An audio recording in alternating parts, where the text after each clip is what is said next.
you still have what is characteristic of the vision sequences in succession. They are parallel. They recapitulate from a different angle of vision what is taking place in this period between Christ's first coming and his second coming, but with a different interest and focus.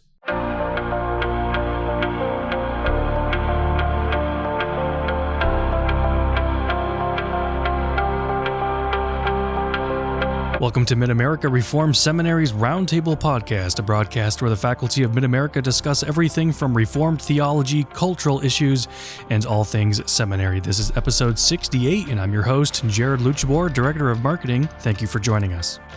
Sitting down with me over the past couple of weeks has been President of Mid-America and Professor of Doctrinal Studies, Dr. Cornelis Venema, and we've been talking about eschatology, the doctrine of last things. We've talked rapture, Antichrist, and now, well, grab your cup of joe and crack open the scriptures to Revelation 20, because we are talking the Millennium today. Revelation 20 by far is probably the most complex and fought over texts in all of Scripture. Much ink has been spilt on its interpretation. When we talk about the Millennium in the book of Revelation, there's some contextual identifiers that we probably need to go over first. Dr. Venema, can you lay out for us the composition of the book of Revelation and then where the Millennium fits in? You're correct. That's a big question. The very best commentaries on Revelation, which include commentaries by Dennis Johnson and Gregory Beale, and I could add many more, they all have their own outline of the book of Revelation. But I think I can represent the broad consensus among Reformed theologians on the question by starting this way. The book it holds together. It's clear in the opening prologue, first chapter, that this is a prophetic word. It's a word of prophecy. It actually comes, and we sometimes downplay that, in the form of letters. So it's a word of prophecy given in the form of visions of the things that John saw while he was on the Isle of Patmos concerning what is already now true, as well as what will soon come to pass. And it's given to the whole church, 7 churches of Asia Minor that represent the real churches, specific churches with particular needs and words to whom Christ speaks. So it's an epistolary, it's not really an epistle, but it has the form of a comprehensive letter. And those who receive the letter will be blessed if they adhere to its words, and those who don't will be subject to judgment. That is addressed and given to us in imagery, much of which the visions and the language of the book of Revelation is drawn out of the Old Testament scriptures, particularly the prophets, and most especially Ezekiel, Daniel, Isaiah, others as well of the latter prophets. And so it needs to be read in terms of the genre and character, not literally. It must be read literarily, therefore it belongs to prophetic visions and what those prophetic visions in terms of what is described and seen, what's the symbolism. Now, one of the key questions is the book unfolds very simply. You have a prologue, first chapter, you have chapters 2 and 3, the letters to the 7 churches. Then you have a very important set of chapters 4, 5, which establish that the heavenly Son of Man, whom John had seen on the Isle of Patmos, who gave him in the Spirit this testimony, is the one who is worthy, the Lamb who was slain, the Lion from the tribe of Judah, the sovereign prince of the rulers of the earth, the King of kings, Lord of lords, whose word is powerful and effective. He alone has the power, is worthy to break the seals, which is the seals of the scroll that contain God's purposes as they unfold according to those purposes throughout history. And then you get a series of visions from chapters 6 onward. And one of the interpretive difficulties is what's the nature of the sequence of these visions in terms of their relationship to redemptive history? Are they visions that represent a segment of history? First, this segment, that are chronologically successive. So you have a vision that represents what happens at this moment in history, and then the next vision tells you about what happens at a subsequent moment in history. And there's no overlapping. You read it like a storyline. Sure. First this, then this, then this. Well, again, most interpreters will argue that there's movement in the book of Revelation. There's progress in the book of Revelation in terms of what the visions represent. As you get near the end of the book, this is something Hendrickson understood well in his popular book, More Than Conquerors, you begin to zero in on the end of the story, what lies at the ultimate outcome in terms of the consummation of history. But nonetheless, you still have what is characteristic of the vision sequences in succession. They are parallel. By that I mean, this is a Murray word, they recapitulate from a different angle of vision what is taking place in this period between Christ's first coming and his second coming, but with a different interest and focus.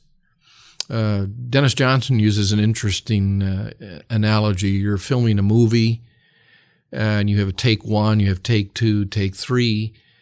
Each of the takes might have a different angle of vision, but actually cover, and you see that in good film art, even in movies where you have prequels, sequels, and going back and forth in time, where there's overlap. It's not a simple chronological succession. Now, that becomes very important to the interpretation of the vision of the millennium in Revelation 20. Because if you read these visions as being in chronological succession, most interpreters, almost all interpreters, and if you can find a place where all agree on the book of Revelation, you're in a good place, will argue that the end of chapter 19, the vision that is given there, really does describe the ultimate triumph of Christ and the vanquishing of his and his people's enemies. The one who is upon the white horse, the King of Kings, Lord of Lords. It really concludes the story that is unfolding throughout history until the time of Christ's coming. Well, if you read the vision in Revelation 20 of the millennium as a new vision sequence that focuses upon what is chronologically occurring after that event, you very naturally fall into a premillennial view. A premillennial view being one that says Christ comes, and that's described at the end of chapter 19 in the vision, before, the millennium that is a future event, period in history of literally 1,000 years, many of them will insist, that follows, so that the coming of Christ in the future, from our perspective, the future coming of Christ, introduces, or is that moment that commences or brings the transition to the millennial age that is in the vision of Revelation 20 represented. And I would argue that that's a fundamental mistake in terms of your sense of the order of the book. There are many different arguments, too many for us to discuss today, but several, that this is clearly a new vision sequence. It begins with the language, as is true of other vision sequences in Revelation. Then I saw an angel coming down from heaven of an angel, or ascending is usually a note mark of a new vision sequence. Like earlier vision sequences, it gives you a panorama of the whole of the period between Christ's first coming and second coming, and I'll explain why I think that's the case in a moment. But there is language used in this chapter that is parallel to language in earlier chapters that make it very clear that this is not occurring after what was previously described, particularly at the end of Revelation 19, and what is now happening. I'll illustrate that in two ways. The first is, if all of the nations have been utterly destroyed, which 19 would suggest. Which 19 suggests, where are these people, these nations, verse 3, the binding of Satan that occurs as seen in the vision at the outset in Revelation 20, who are no longer to be deceived by virtue of the binding of Satan, if they no longer exist. Now, you can get around that if you're a premillennialist by saying, well, they're a remnant. Or 1,000 years is a long enough time for nations to Well, evolve. yes, something like that. But maybe more clearly, what's interesting is that immediately after the first 6 verses that really focus on the millennium and what that millennium represents, you have at verses 7 and following a description of at the closure of the millennium and its ending with a little season of rebellion that God permits and acknowledges, Satan being released, there's an end-time war or battle, which is definitive. Mm-hmm. It's called the Gog and Magog, where all of the nations assemble together for battle. They're numbered like the sand of the seashore. Well, the only thing I want to note here is that the language of Gog and Magog and the description of that battle has all kinds of reminiscences of the language used at the end of chapter 19, even earlier in Revelation, in chapter 16, with respect to something called this mysterious battle of Armageddon.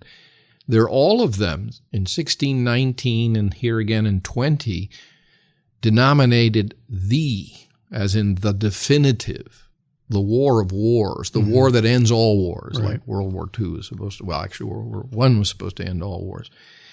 But the reason for that is, and they all draw upon the same texts in the Old Testament that refer to one end-time battle.